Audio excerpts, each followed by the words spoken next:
This is the picture of Mirza Mubarak Ahmad, may Allah be pleased with him. He was a son of the promised Messiah, peace be upon him, who passed away in childhood at the age of 8 in 1907. The promised Messiah, peace be upon him, wrote some verses for his tombstone. Mubarak Ahmad, the darling of my heart, pure of countenance, and pure of heart. He has departed from us today, making the heart sad. The promised Messiah, peace be upon him, loved his children.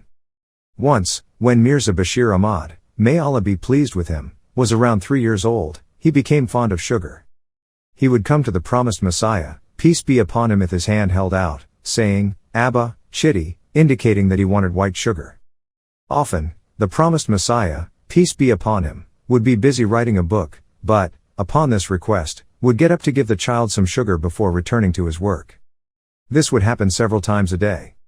The promised Messiah, peace be upon him, loved his children, but he also corrected them when needed. Once, the promised Messiah, peace be upon him, was in his room along with Hazrat Aman Hanas. Mirza Bashir Ahmad made, may Allah be pleased with him, a mention of Mirza Nizam Din, an enemy of the promised Messiah, peace be upon him, and addressed him only as Nizam Din. The promised Messiah, peace be upon him, admonished him and said, my dear son, after all he is your uncle, you should not address him just by his name. On another occasion, Mirza Bashir ud-Din Mahmud Ahmad, may Allah be pleased with him, was trying to catch a bird that had accidentally flown into the house.